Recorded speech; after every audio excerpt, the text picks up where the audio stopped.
Hello and welcome to Aero Innovations. I'm Aero and I'll be your host this evening. If you're new around here, I run an educational channel. So if you're looking to crush low stakes, no limit hold'em, then you've come to the right place. This is not a drama-based channel where I pretend like I constantly have my bankroll on the table. And it's not a fast-paced action vlog either. So if you're looking for fast and crazy action where I burn money 3-betting with all sorts of garbage and punt off stacks with wild bluffs, then you're not really going to like my channel very much. Here I try to teach mostly low-stakes amateurs and recreational players how to improve their game and think like a pro. I have a super exciting vlog for you guys tonight. You're going to see some really non-traditional plays and some high-quality reads. There are a couple of punts incoming as well, since I am still human and I will still make the occasional mistake. As usual, we'll be playing 2-5 no limit hold'em at the Wynn Encore in Las Vegas, where I bind for 1,500, which is 300 big blinds. It's Friday night on January the 30th. We start the session at 11:29 at night.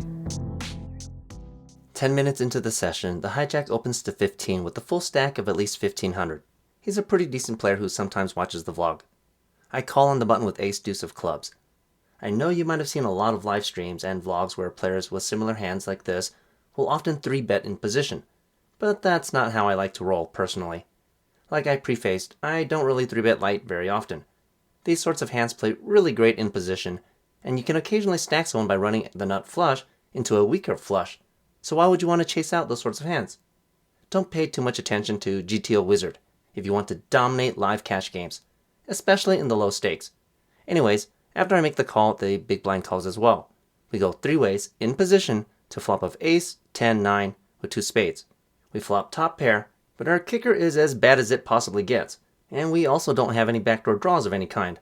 The big blind starts with a check, and the hijack throws out an incredibly weak, stale c-bet of 15 into this super wet, draw-heavy board.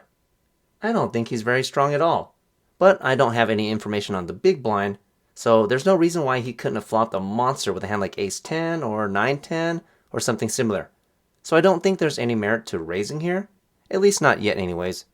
It would be completely silly to just fold though after flopping top pair and facing such a small bet. So I make the only rational play and just smooth call, which brings along the big blind as well. The turn brings in a 3 of hearts. We do not in fact improve, but we weren't really expecting to. This time, after the big blind checks, the hijack ramps up his aggression with a bet of 50 into the $90 pot. He went from a third pot size bet on the flop to a slightly over half pot size bet on the turn. I think his hand is pretty mediocre at best. He would have bet much larger on this turn with 2 other players in the hand, when the board is this wet. If I had to guess, he's probably holding like a suited ace of some sort, or maybe a hand up to and including ace-jack. Either way, I think he only has a 1-pair type of holding. Okay, so at this point, I think the worst thing you can do here is just call. Folding is actually a pretty viable option. If I'm behind, I'm realistically only hoping for a 2-outer, since I can't even comfortably hit a deuce of spades on the river. So I'm going to make an advanced play here instead. I'm going to turn my hand that has value into a pure bluff. There's no reason why instead of holding ace-deuce of clubs, I couldn't have ace-3 of clubs instead. And since both of our opponents have shown some pretty meek strength, I think I can get away with some formidable aggression here and get a lot of better hands to fold. So I raise the action up to 170. The big blind folds pretty quickly, and the hijack tanks for just under 20 seconds before folding as well. See, this is the power of position. From my opponent's bet sizing, I gathered that they both only had mediocre hands at best. This play was a bit more on the advanced side, but if you ever gain the information that your opponents aren't super strong, but they're still holding hands that are good enough to beat you, as long as you're not playing on a super call-heavy table where players never fold top pair for anything, you can simply just dial up the aggression meter instead of just calling and hoping and praying for a 2 or 3-outer. Granted, this maneuver probably works a lot better when you're playing 2-5 instead of 1-3 or 1-2. A few minutes later, the middle position limps. I raise to 20 in the low jack with ace-10 offsuit. I have the sort of hand that's good enough to sweeten up the pot with a small raise, but not good enough to go ballistic with a 5 or a 6x raise, which will likely only target a lot of better hands to call. The action folds around to the big blind, who puts in an absurd re-raise to 40. He just literally put in a 3-bet from out of position that's barely a min raise. Even though I've only been on the table for 15 minutes at this point, I've already seen this guy raise every single hand. His chips are also in random haphazard stacks, So immediately I get the impression he's an action player. I mean, it's a small enough raise, so once the middle position limper folds, I simply just call. The flop comes Jack, 7, Ace with 2 spades and a club. We flop top pair with the mediocre kicker.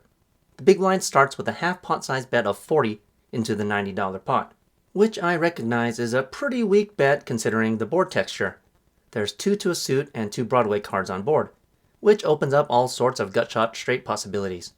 The thing about action players though, is that their hand range is incredibly wide, and they also don't like folding, so it's much more difficult to guess their range of hands. My opponent could have complete air here, or he might sometimes even have us crushed. I saw this dude raise to 15 in the big blind after the button limped, but still called a massive limp raise to 100 from the button limper, even though the button only had a stack of like $500, so he wasn't getting any sort of implied odds whatsoever.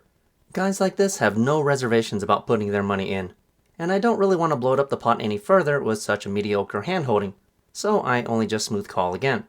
The turn brings in a queen of clubs, putting 2 clubs on board. King 10 also just made the nuts. Our hand did improve to include a backdoor straight draw, but I'm not really liking this turn card very much. When the big blind continues with a strong bet of 100 into the pot of 170, I'm not super thrilled about our hand. There are admittedly all sorts of draws out there, like the spade draw and the backdoor club draw. But in terms of value hands, we're not beating a whole lot here. We're losing to all of the bigger aces, and even a hand like Jack Queen just caught up as well. Still, against a super loose action player, I think it's a bit too tight to fold our hand just quite yet. If I call here and face a massive pot-sized river bet, then we can reevaluate and most likely just fold. Even action players occasionally find nuts by the river. So once again, I decide to put in the call. The river brings in an inconsequential 8 of hearts. Once again, we do not in fact improve. However, when our opponent leads this time with a decently small bet of only 100 into the now bloated pot of 370, I don't think we can fold here. I mean, we obviously don't beat any of his value hands, but we still beat a whole lot of missed draws. Plus, we still need the information on what sort of maniac we're dealing with, so I make the reluctant call, only to have our opponent table King 10 offsuit for the turn gut to the nuts. Well, that was unpleasant, but at least now we know what sort of crazy shenanigans we're up against. Even if we had raised on the flop to like 140 or so, I have no doubt in my mind that our opponent was still calling, so we would have just ended up losing even more money. I try to shrug off this loss and just top off for another $100. 15 minutes later, I get involved in this interesting hand, and fair bit of warning, it's gonna get just a tiny bit spicy. Here, under the gun limps, the low jack raises to 20. He's the same opponent we semi-bluffed in that first hand with ace deuce of clubs. I think this raise is just a tad bit on the small side considering the one limper, unless you're using a GTO approach, which I think very few players use in the low stakes. I have pocket jacks in the cutoff. I have a great position, and I also have a well above average hand that's definitely strong enough to 3-bet.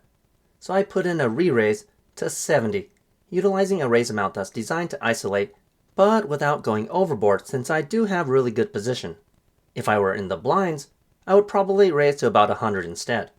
It folds around to the under the gun limper, who suddenly 4-bet jams for $188. Okay, so if this player had made a limp 4-bet with a sizable stack, like for instance 1,000 or more, this would be cause for concern. Limp raises from the under the gun position are rarely done with anything other than aces or kings. But since our opponent is super short stack with under $200, this could easily be a desperation move with any variety of smaller pocket pairs or ace-high types of hands. Okay, so this is the part that gets dicey. The hijack now suddenly 5 bets to 400 with a stack that has me covered. Since I just lost a sizable amount in that last hand, I started this hand with just under $1,500. Okay, so I'm facing a limp raise jam from the under the gun position and a re-raise from the original raiser. 5 bets are rarely anything other than aces, kings, and very occasionally ace-king, right? We're not doing so hot against that range. I'm only invested for $70, and it's 330 more for me to call. We're not getting anywhere near the right odds to call here if we think we're behind. So I have a few options. I can simply just fold if I put my opponent on a stronger hand. On the other hand, If I think my opponent has ace-king, I can just call here and evaluate after the flop. Those would be the rational two options, right? I ponder for a bit on what to do. Let's assess the situation for a moment. If the hijack recognizes that the under-the-gun player might be making this play as a desperation move, he could be 5-betting here a lot lighter than usual. This opens up his range considerably, and may now even contain hands like pocket 9s, pocket 10s, and even ace-queen. Plus, we have to remember he only originally opened to 20 after one limper. So if you factor all of that in, instead of being just up against a range that either has us completely crushed or is only slightly behind at best, we are now actually ahead of quite a lot of his range. So instead of the first two options given, where I either fold or call to evaluate, I now have a third option, and that's the option I'm going to take. I 6-bet rip it for my entire stack of 1471. A 6-bet jam from pocket jacks, the hand that most people say is their least favorite hand. This has just got to be pure insanity, right? Okay, ha ha. All of my haters who say Aero has no idea what he's doing, and that up until this point he's only been getting lucky, go ahead and get your laughs in now. I just pissed away a full 300 big blinds. Look, I even get regular comments like this one. If you think any competent player cannot make profit with your luck, you're delusional. You run better than 95 to 98% of people who play poker. Sheesh, man, with that sort of luck, why do I keep losing whenever I indulge in my gambling addiction? Heck, why don't I just buy a lottery ticket and be done with it? And why did my opponent almost instantly muck after only 3 seconds in the tank? Okay, let me explain what just happened. My opponent will actually later tell me that he folded ace-king of diamonds here. Against this sort of hand, as you can see, I'm not that big of a favorite. This is definitely in my opponent's range of hands that we analyzed earlier. We assumed that in a normal instance, we were either completely crushed or only slightly ahead at best, right? However, I threw all of that out the window when I 6-bet a thinking opponent. What's the range of a 6-bet in most cases? It's almost always either pocket aces or very occasionally pocket aces, right?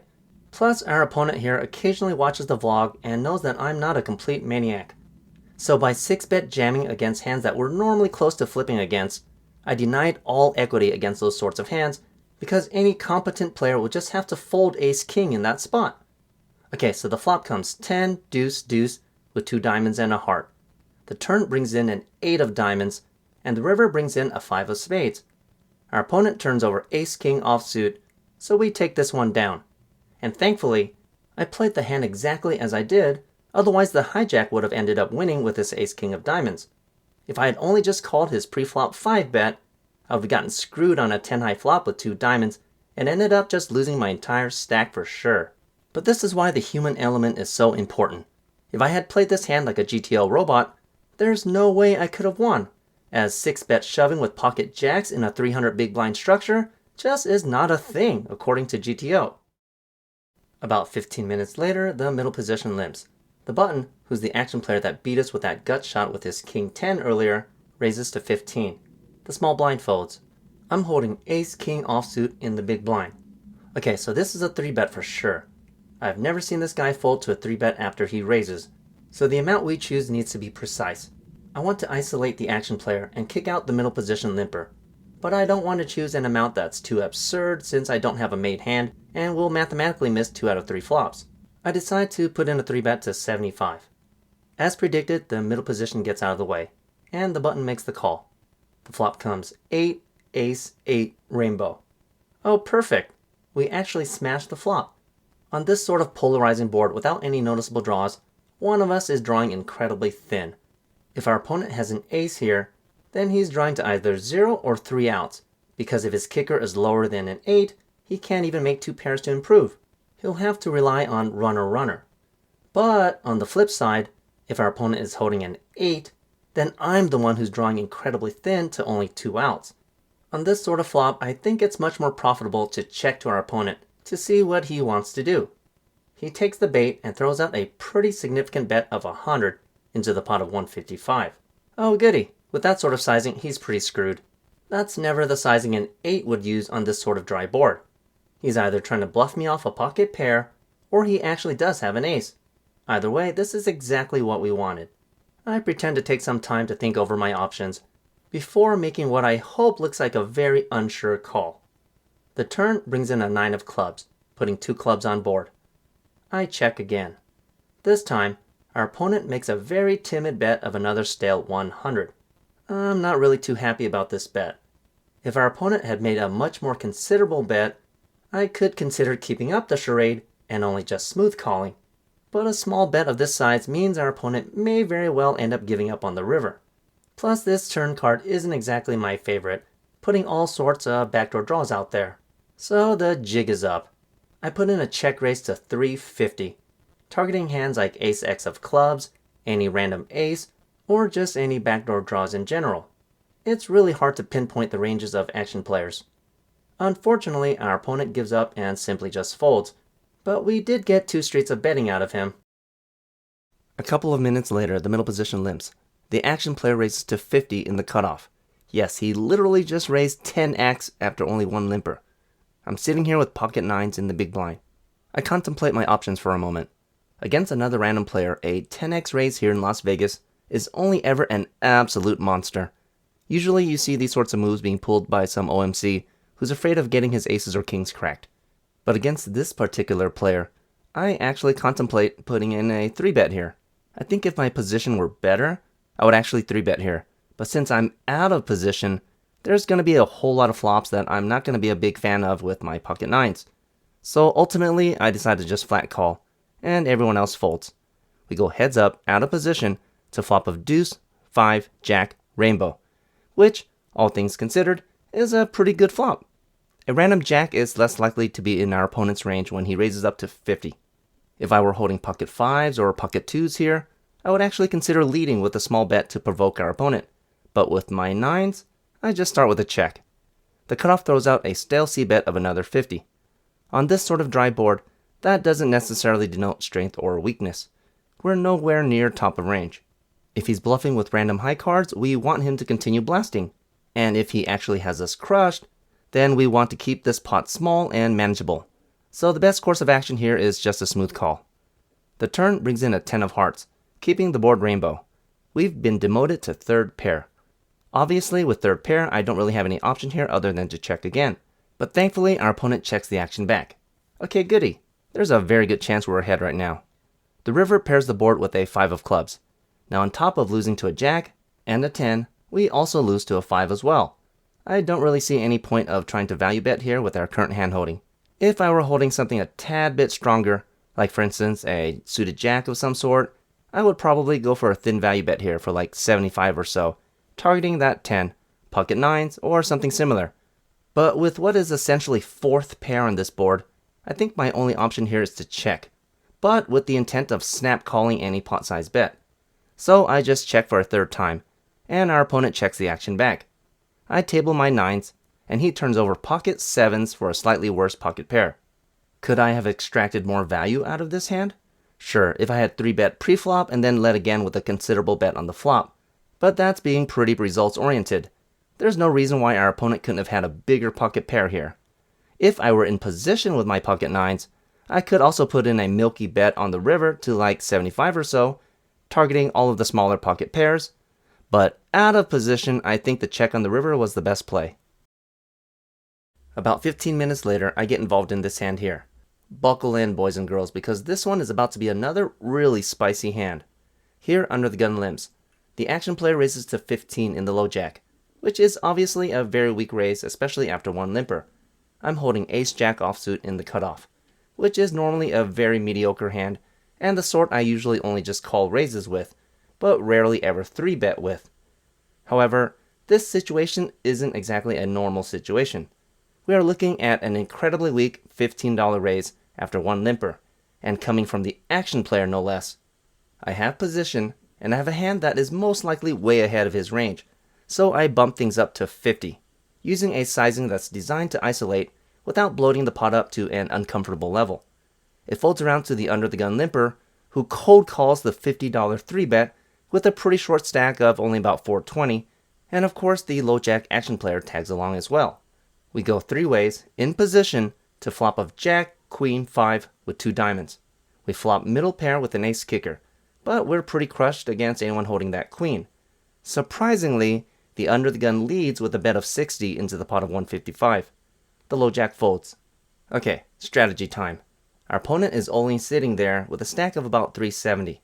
I'm never calling here hoping to improve with only a measly 5 outs, especially against a guy with a short stack. Plus, even if we do hit a random ace on the turn, there's no reason why our opponent can't be holding a hand like King 10 suited, for instance. Instead, let's try to evaluate our opponent's range. What sorts of hands does he limp call a $50 raise with? If he had Jack Queen suited, he would most likely utilize a check raise strategy here. I guess he could have pocket 5s, but very few people lead with a set, aside from myself of course. Again, with pocket 5s, he would probably go for a check raise. What sorts of queens could he be holding? King Queen? Ace Queen? I think those sorts of hands would just come out raising, not limp call a 3-bet. In the 1-3, you can expect that sort of play pretty often, but not here in the 2-5. So, taking all of this into consideration, I think our opponent either has a hand here like Queen 10 suited, or a draw of some sort. We can get value out of all of the draws, and I think we can get a hand like Queen 10 to fold if we shove. I mean, our opponent is already playing short stack.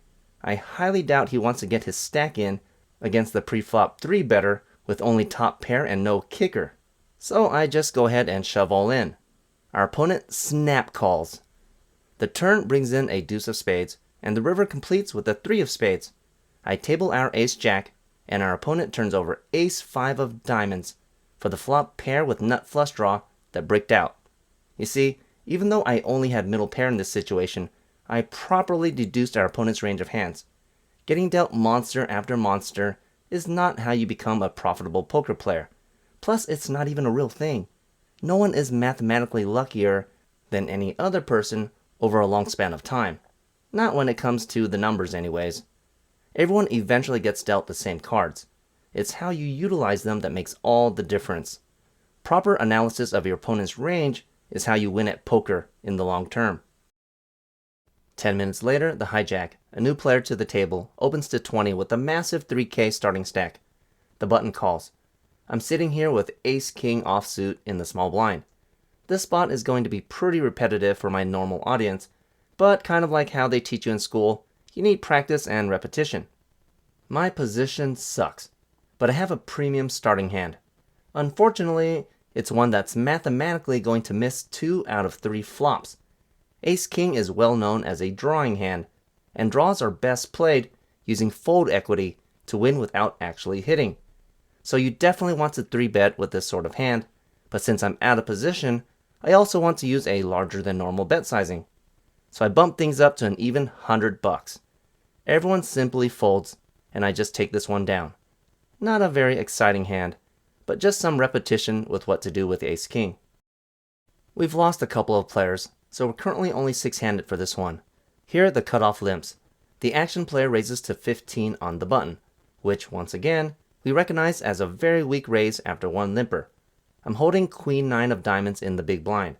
We can't really make a move out of position with such a weak hand, especially against a guy whom we know really doesn't like folding pre-flop.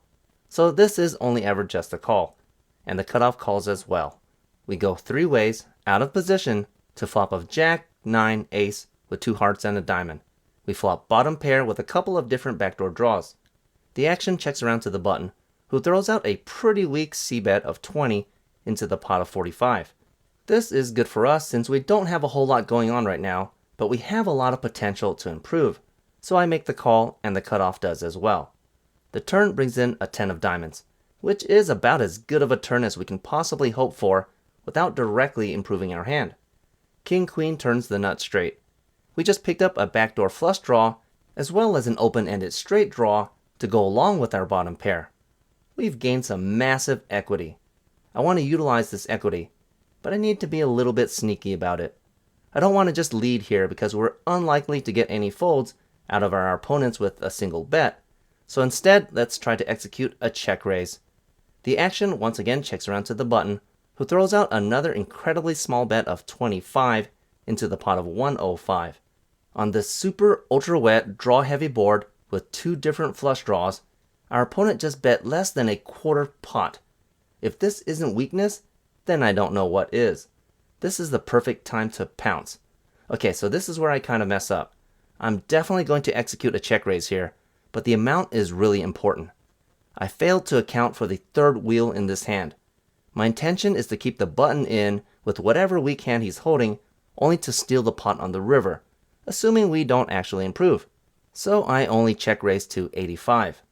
Unfortunately, this is still less than a pot-sized bet, so the cutoff tags along like a freaking dingleberry, as well as the button.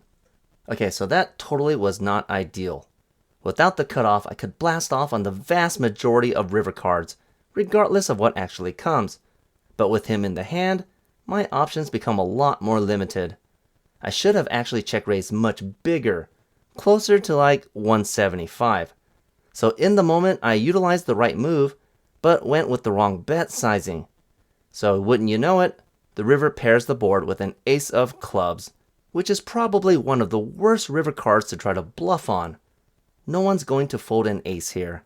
If I had a full house in this spot, I would go for a massive overbet here, and anyone with an ace might still call since all of the draws just missed.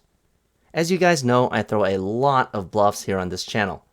Not only do you guys need to know what scare cards you can use to effectively execute a bluff, you also need to know what sorts of runouts you just need to give up on. This ace on the river is definitely a give up card. So with a dejected sigh, I just put in a check. The cutoff suddenly wakes up for the first time this hand and leads with a bet of 150 into the pot of 360. The button folds. The cutoff is only sitting there with a stack of about 550, so bluffing is completely out of the question. It's highly unlikely he's bluffing here, betting into two other opponents, so I can't really hero call either. So I just put in the fold and move on. I didn't lose a whole lot in this pot, but it's good to evaluate your plays to see where you could have done better, and I definitely think I should have used a much larger check raise amount on the turn. About 15 minutes later, the action player opens to 30 in the low jack. I'm holding pocket sevens in the cutoff. I have a good position to my opponent, but I think my hand is just a tiny bit too weak to put in a 3-bet, so I only just call, and everyone else folds. The flop comes deuce, king, king, with 2 spades, which is a pretty darn good flop, all things considered. Our opponent surprisingly starts with a check, which I find kind of odd. Up until this point, he has a c-bet ratio of nearly 100%. We have an overpair to the deuce, so this is the perfect spot to try to get some value. I start with a half pot size bet of 35. Our opponent calls. I don't think he's the sort with the patience to slow play, so I think we're definitely good right now. The turn brings in a 4 of spades, putting 3 spades on board. The front door flush draw completes. Once again, our opponent checks. I think if he had a flush here, he would just come out betting. Heck, I think if he flopped a flush draw, he would have just thrown out a continuation bet. So I'm not really worried about the flush draw completing. And I'm not really worried about the king either, since we didn't face a check raise on the flop. Yes, I only have pocket sevens here in this spot, and I am admittedly losing to a whole crap ton of bigger hands. But you guys need to get a better grasp of what sorts of hands your opponent might be holding. I want to target all of my opponent's random air that just picked up a backdoor flush draw, as well as his smaller pocket pairs. So I fire another bullet for 75. Once again, our opponent makes the call. The river brings in an 8 of clubs. Our opponent checks for the 3rd time. Okay, so all of his random overcards have bricked out. I'm sitting here with 3rd pair on a board that also includes a flush. I want to go for some super razor thin value here. I want to target all of my opponent's smaller pocket pairs, his ace-high types of hands that simply don't believe me, or to even get him to spaz out with a huge bluff. I throw out an insulting bet of 50 into the pot of 285 with the intent of snap calling even a large-sized check raise. Instead, our opponent only just calls.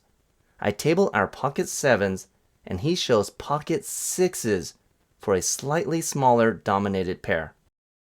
It's over an hour and a half until we play our next notable hand. Our old table has since broken after the action player got stacked, so I've since been moved to a new full table. Here, the hijack opens to 15 with the 2K starting stack.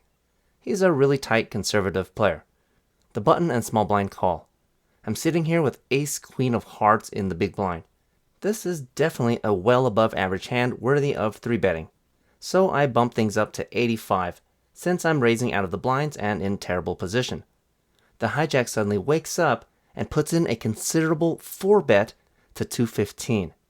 The other two players fold and the action is back around to me. It's 130 more for me to call, which is actually a really reasonable price since we're pretty deep. Unfortunately, this is not the sort of hand I want to go to war with out of position against a tight opponent. If I flop an ace and he's holding pocket kings, he's not going to pay me off. If I flop an ace and he's holding ace king, or even worse yet, pocket aces, then I'm just simply screwed. Even on a queen high board, I may not be any good. Against an unknown player, I'd be more inclined to make the call here, but against a tight player who knows what he's doing, this is just going to have to be a really annoying tight fold. I'd much rather have a hand here like 10-jack suited in this spot than ace-queen. For this hand, there's a live 10. I limp in the low jack with pocket 4s. Without the straddle, I'd be more inclined to come in with a 3x open, but the straddle makes our stacks much more shallow, which isn't what you want when you go set mining. The action folds around to the small blind, who puts in a considerable raise to 60. It's the same tight opponent from the last hand. When the action folds around to me, we're more than deep enough to set mine, so I make the call. The flop comes 9, jack 5 with 2 diamonds. We did not in fact hit a set. Our opponent starts with a half pot size c-bet for 65. If he had used a larger bet sizing, I would simply just fold here. But I'm not entirely convinced he has an overpair, which is pretty much what he's representing. I don't think he would have made such a large raise pre-flop with any hand containing a jack. I'm obviously only beating complete air here, hands like ace-king or ace-queen, but I decide to call one time to see what transpires on the turn. The turn brings in a 10 of spades, putting 2 spades on board to go along with the 2 diamonds. King-queen makes the nuts. Surprisingly, our opponent puts in a check this time. Maybe he really does only have ace-king or ace-queen? I could just check here to realize my equity and hope for a cheap showdown, but I'm a pretty greedy, aggressive bastard. So instead, I decide to target the many various draws, like either the flush draws and hands like ace-king or ace-queen, with a strong bet of 200 into the pot of 265. Our opponent makes a very quick call. So we go to the river, which brings in a 3 of hearts. Again, our opponent checks. Okay, so we're ahead of all the missed draws, but the way this hand played out, especially coming from a tight player, there's also a good chance he's only pot controlling with an overpair. And if he is pot controlling, he's only checking here with the intent to snap call almost any bet I make, unless it's absolutely ginormous. I don't think even a 2x pot size bet here is going to work against this guy. The pot is currently 665, so if I wanted to try to bluff my opponent off an overpair here, the price point would have to be completely bonkers. I'm not really into the habit of trying to bluff off pocket kings or aces on jack-high boards, so let's just hope our opponent missed a draw of some sort. I check the action back. Unfortunately, our opponent does in fact table pocket kings for a carefully played overpair, so we lose this one. And now, after seeing how this guy played this hand, maybe you guys will understand why I folded ace-queen of hearts in the last hand against the same opponent. For the last hand of the night, I open to 20 in the middle position with jack-queen of diamonds. The low jack and big blind both call, so we go 3 ways to flop of 10, 3, 2, rainbow with 1 diamond. We don't flop much of anything at all, except for 2 random overcards with a couple of different backdoor draws. The big blind checks.